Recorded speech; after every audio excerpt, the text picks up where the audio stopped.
जा रहा है। जाटा समाज श्री गंगा मंदिर सेवा समिति के तत्वाधान में आज ये कार्यक्रम आयोजित किया जा रहा है। आप देख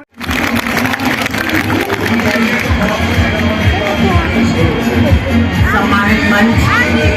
कलेक्टर साहब और यहाँ पे पधारे सभी प्रबुद्ध नागरिकगण, संत रविदास जी की जयंती की आप सभी को बहुत बहुत शुभकामनाएं। और आज एक भव्य जुलूस जो आप लोगों ने निकाला उसके लिए भी शांतिपूर्ण तरीके से निकालने के लिए आपको बहुत बहुत शुभकामनाएं। मैं बस इतना ही बताना चाहूंगी कि संत रविदास जी को जब हम यूपीएससी की तैयारी कर रहे होते थे तो उनकी फिलॉसफी को हम लोग एज स्टूडेंट्स पढ़ते हैं। आप सब भी, आप में से बहुत सारे यंग लोग मुझे दिख रहे हैं जो अच्छी सेवाओं की प्रिपरेशन कर रहे होंगे, कॉम्पिटिटिव एग्जाम्स की प्रिपरेशन कर रहे होंगे। और ज्यादा तो मैं नहीं बता पाऊंगी क्योंकि वो जितने ज्ञानी गुरु थे उनका अगर कुछ क्षण भी हम में आ जाए तो वो एक बहुत बड़ी बात होगी। लेकिन उनकी एक बात जो उन्होंने ताउम्र अपनी सारी टीचिंग्स में, अपनी कथनियों में, अपनी चीजों में कही है, वो केवल और केवल सामाजिक उत्थान की, किसी भी जाति विशेष, किसी भी धर्म विशेष, किसी भी जेंडर विशेष, यानी किसी भी तरीके से अगर हम किसी के साथ भेदभाव करते हैं, किसी भी तरीके का, चाहे वो जाति से हो, धर्म से हो, चाहे वो जेंडर से हो, यानी महिलाओं और पुरुषों का भी, तो उसके वो अगेंस्ट थे। वो एक ऐसा समाज की कल्पना करना चाहते थे और ऐसी उनकी टीचिंग्स थी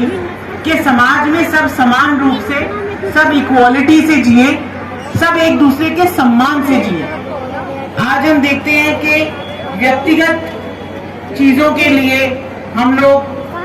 कास्ट बेस पे, जेंडर बेस पे, रिलीजन बेस पे हम लोग सांप्रदायिक सौहार्द को पीछे भूल जाते हैं। हमारा देश एक ऐसा देश है जो भिन्नता में एकता का एक बहुत बड़ा उदाहरण है, परंतु छोटे छोटे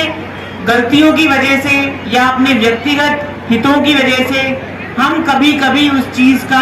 मिसयूज करते हैं। अगर हम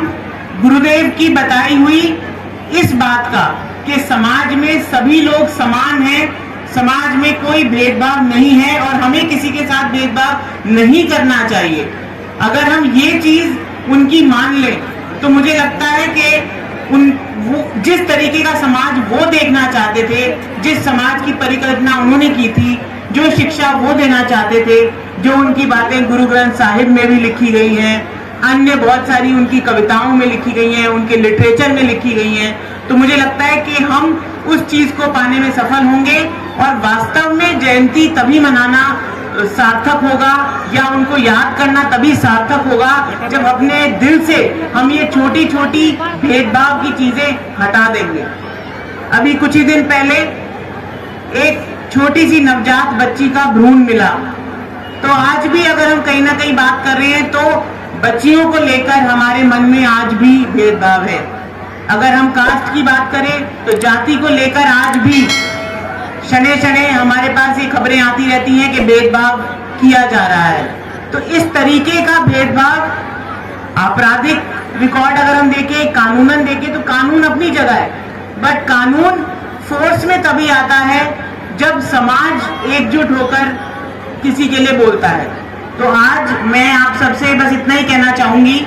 कि हम एकजुट होकर इस बात के लिए आगे बढ़ें कि संत रविदास जी की जो मेन सीख थी या मेन उनका जो उद्देश्य था कि एक समान समाज, एक इक्वल समाज, एक इगैलिटेरियन समाज हम बना पाए जिसमें किसी भी तरीके का भेदभाव कोई हमें तोड़ नहीं सके। भेदभाव से हमारी एकता ऐसी हो कि कोई भी इंसान हमें तोड़ नहीं सके, हमें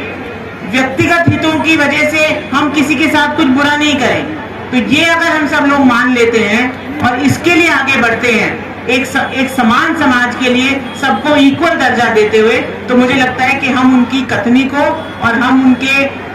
सिखलाई हुई सीख को आगे पहुंचा सकते हैं, अपने आने वाली जनरेशन तक पहुंचा सकते हैं। आप सभी को पुनः रविदास जयंती जी की, गुरुदेव की बहुत बहुत शुभकामनाएं और आपने मुझे यहाँ बुलाया, इतना सम्मान दिया, उसके लिए बहुत बहुत धन्यवाद। जय हिंद, जय भारत।